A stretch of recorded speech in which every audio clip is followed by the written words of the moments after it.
안녕하십니까, 여러분.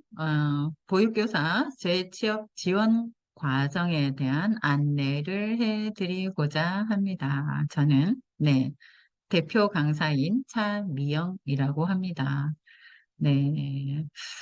보육교사직은 교육 전문직이지요. 그래서 다시 재취업을 한다는 것 자체가 보육 과정에 대한 기본적인 이해가 있으셔야 할 거고요. 그리고 교육적인 흐름에 대해서도 어림적으로 알고 계셔야 될 거고, 그리고 실제적으로 영유아 발달에 준한 놀이 상호작용이나 그리고 교사로서의 보기일지 작성 등에 대한 내용들을 재검증하셔야 한다고 여러분들이 판단하시지 않을까 싶습니다. 이에 본 교육과정은 4월 24일부터 6월 14일까지 월수금 주 3회 진행을 하며 오전 9시 반부터 오후 1시 반까지 4시간 운영하는 교육과정입니다. 그리고 센터 내 교육실에서 진행하는 대면 교육이다. 이렇게 보시면 될 것 같아요.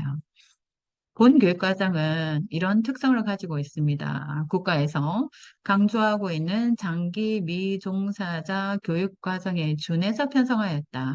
이것이 첫 번째 특징이고요. 두 번째는 놀이 심리 상담사 자격 과정이 편성되어 있습니다. 그렇죠. 본 교육과정을 여러분들이 수강하시면서 어린 영유아들이 심리적 불안이나 불편함을 놀이를 통해서 해소할 수 있는 교사로서의 노련한 달란트, 자질, 역량들을 길러주는 과정이다라고 보시면 될 것 같고요. 여러분들이 알고 계시는 놀이치료, 독서치료, 있지요. 그리고 그 치료라고 하는 것 자체가 어려움을 겪는 사람이 어려움을 겪지 않게 되었다라고 하는 내용하고 동일하지 않습니까? 그런데 영유아들은 일상에서 소리를 자주 낸다든지 눈을 자주 깜빡깜빡 한다든지 그렇지 않으면 구석에 웅크려서 불편함을 보인다든지 등 일상에서 일반적인 행동과 살짝 다른 모습들을 통해서 본인이 얼마나 어렵고 있는지를 교사나 성인들에게 보여주고 있지요, 이것을.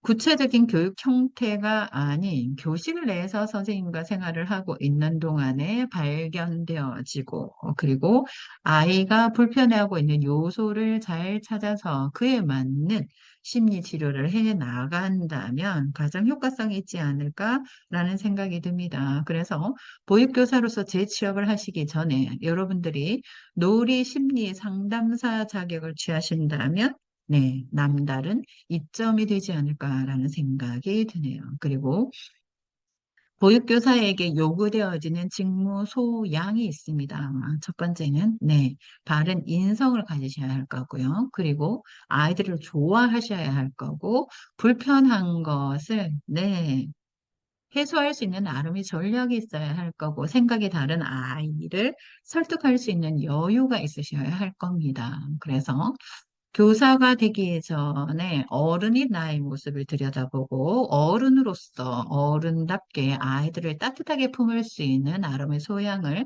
어떻게 하면 다듬어 나갈 수 있을지를 들여다보는 시간을 가지시게 될 겁니다. 그리고 마지막으로는 직무 기반 입사 서류가 어려우시죠? 쓰실 때 이력서를 쓰거나 자기소개서를 쓰거나 그랬을 때 실제적인 가이드를 해드릴 교육과정이다라고 생각을 하시면 되겠습니다. 자, 현재 보육 현장은 많은 변화를 앞두고 있습니다. 방송에서 여러분들께서 유보통합 얘기도 들으셨을 텐데요. 국가에서 유치원과 어린이집을 통합하겠다라고 발표를 하였습니다. 이 계획은 아주 오래전부터 진행이 됐었고요. 그래서 여기에 대비하여 국가에서는 국가고시 보육과정을 개정을 해 두었습니다. 어떻게 개정을 해 두었느냐? 교사가 가르치는 교육 시기는 아니라고 본다. 그래서 아이들이 자유롭게 놀면서 사고를 구체화시켜 나가면서 자신이 어떤 사람인지 알아나가게 하는 시기가 영유아기라고 볼 수 있기 때문에 보육 과정은 영유아 중심, 놀이 중심이어야 한다는 거에 대한 기준을 가지고 있습니다. 이에 따라서 여러분들께 저희들이 적절히 교육을 해드릴 예정이고요. 그리고 교육기관은 국가로부터 정해진 기한마다 평가를 받습니다. 어린이집 또한 그렇겠지요. 어린이집 평가제 전환, 구체적인 세부적인 내용이 일어나고 있는 전환에 따른 보육교사의 어떤 전문성이 요구되는 시겠다라고 볼 수 있는데요. 예전의 평가 인증제는 어쩌면 형식적이고 문서 중심의 평가가 일어났다면 지금은 선생님께서 아이들에게 놀이 조건을 어떻게 갖추고 계시는지, 그렇지 않으면 아이들과 어떻게 상호작용하는 등지에 대한 평가가 주로 이루어지고 있지요. 그래서 취업을 하기 전에 재취업 교육 과정을 들으시는 게 도움이 되실 수 있겠다라는 생각이 들고요. 여러분들은 코로나 3년을 겪으셨지요. 아이들도 겪었습니다. 앞으로 이와 관련된 질병들이 변화되어서 또 올 수 있다고 하지요. 영유아 시기는 면역이 약한 시기라고 볼 수 있지 않습니까? 그래서 감염성 질환을 예방하거나 안전과 관련된 부분에 있어서 지침들이 어린이집에서 생활하는 동안 많이 강조되고 있습니다. 역시나 미성숙하고 어른의 보살핌이 필요한 시기이기 때문에 보육교사인 여러분들이 이와 관련된 지침을 정확히 숙지를 하시고 생활하셔야 한다는 부분이 매우 중요할 수 있습니다. 그리고 네 번째는요. 존중받는 아이들이 행복하다라는 말씀을 들으셨을 겁니다. 물론 미디어에서는 아동학대 등등의 왜곡된 표현들이 많지만 대다수의 선생님들은 아이가 고갯짓을 하면 무엇을 요구하는 건가? 아이가 신호를 보내면 저걸 하고 싶다는 뜻이구나 라고 아이의 요구에 민감히 반응함으로 인해서 아이들의 인권을 존중해주고 계시는 선생님들이 많으세요. 앞서 제가 말씀드린 것처럼 선생님의 바른 인성이 매우 중시되고 있기 때문에 본 교육과정을 수강하시는 동안 여러분들은 스스로를 한번 돌아보실 수 있는 기회를 가지실 거라고 보아지고요. 이것은 시대가 보육교사직에 요구하고 있다라고 보시면 될 것 같습니다. 마지막인데요. 4차 혁명 시대다라는 말씀을 드리셨을 겁니다. 미디어 변화가 많기에 정보를 기억하거나 기억한 정보를 요약해서 말하는 시대가 아니라 주어진 정보를 내가 나답게 어떻게 활용할까가 중요한 시대이지요. 그 시대에 맞춰서 교육은 어찌 해야 할지에 대해서 고민해보는 시간을 가지시게 될 것이고 교육 트렌드에 맞추어서 교사로서 준비를 하실 수 있는 과정을 저희가 운영해 볼까 합니다. 그래서 세부 요목으로 나누니까요.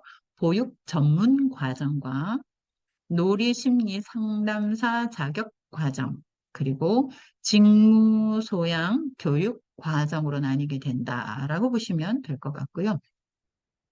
교육 과정은 이렇게 편성되어 있습니다. 네.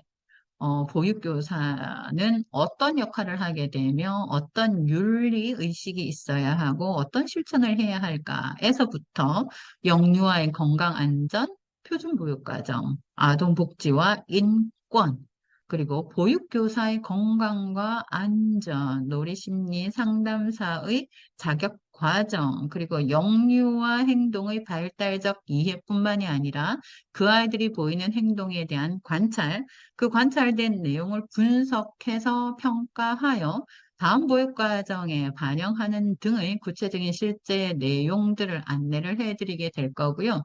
그러다 보면 다른 아이와 다른 모습이 보이는데 어른들의 시선에서는 문제의 행동으로 보이고 아이의 관점에서 봤을 때는 그 아이의 내면적 욕구와 불편함이 드러나는 것이다라는 것을 여러분들이 해석하실 수 있으시게 될 겁니다. 그렇다면 교사는 하루 종일 아이들하고 생활을 할 때 어떻게 상호작용을 하는 것이 좋은가? 그렇게 상호작용한 내용들을 보육일지에 구체적으로 작성을 해서 보육과정의 질적인 네, 전문성을 높인다라는 내용으로 구성되어 있지요. 그리고 마지막으로는 그렇습니다. 취업을 앞두고 있는 여러분들께 실제적인 도움을 드리겠다라고 하는 내용들입니다. 자, 여기까지가 제가 여러분들께 안내해 드린 내용이고요. 형식적으로 보자면 교육과정이 굉장히 짜임새 있다라고 보이실 거고요. 내부적으로 봐서는 새롭게 사회에 나가는데 도와주는 든든한 지원군을 만났다라고 여러분들이 느끼실 수 있으실 것 같습니다. 자, 여러분 환영합니다. 마치겠습니다.